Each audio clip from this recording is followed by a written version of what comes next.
Now when we're talking about all those chat AIs and computer writing shit for us and so on, can you use that for UX writing? I'm very happy that you asked that, because that's been going on, like it's been going on a lot in the industry and on LinkedIn, like since last November, right? So I see a lot of, I wouldn't call it concern, but I'm seeing a lot of buzz, right? Where people are saying, oh, now we can use this to do everything. And I'm not concerned. And I'll tell you why, because I've thought about this at length. Everyone has in the UX writing field, because it has an impact, right? It has to have an impact. And I thought about this and I sort of came to the following conclusion. AI is great. AI is fantastic. I have zero problem with AI. People tend to treat AI as though it's an actual human being that we have to be afraid of. Like it's a person in the room that just came in to, steal our jobs. That's not it. It's a tool. AI, I think, is great to help us with mundane tasks, repetitive tasks, boring tasks that are wasting our time and effort and our skill sets. So I've tried some of these AIs. We know the one that we're talking about. And I think it is fantastic when it has to produce large chunks of text, when it has to produce headlines, when you want to get rid of writer's block.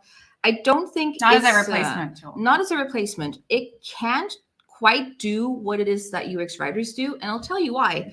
UX writers work in designs that are comprised of a handful to maybe a couple dozen design elements on one screen, and then a few other screens if it's a flow. So it can probably come up with really creative ways to name a button, write a paragraph, but making sure that draw inspiration, but making sure that it's consistent across screens is going to be tricky. But the thing that I'm concerned about is not AI, but it's how we're using it. Because AI is never more than the input that we as human beings put into it. That goes back to the hippo, right? And how they decide to work with it. We're seeing kind of a weird trend with AI in the sense that we're seeing a lot of AI being used for the creative jobs. First with illustrations, now with writing. I think it's great that we have AI. I think it just says something when people think that AI can replace creatives altogether. That is not an AI problem. That's a mentality problem. That's saying that some people, perhaps don't have a full understanding or respect for the work that certain creatives do. It does come down to educating people on, and we've experienced that in the UX writing world.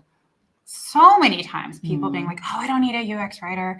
We just hired this student. They're a native speaker. They're good at grammar. That's good, right? That's perfect. Good luck. Could you imagine? Like we hear it often. Like we said before, it comes down to not just leadership mentality, but mentality in general, and figuring out your priorities when you're working on a product or just owning a company altogether. If you want to be, we use the example all the time, a lot of companies want to be like Apple because Apple is successful and Apple is great. It's a fantastic brand. Why? Because it has great UX. The experience of using Apple products is stellar. Apple has put UX at the heart of everything that they do.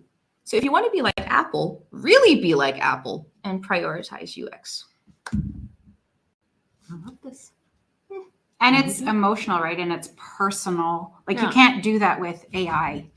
No, you can't. You can't tell the personal Apple story. And again, if I ask AI to come up with synonyms for a button text, I actually have to tell the AI not just synonyms for the button text, but try and figure out for me if I even need this button here. This is very good, right? Because that's how I think of it. It's like I have the full picture.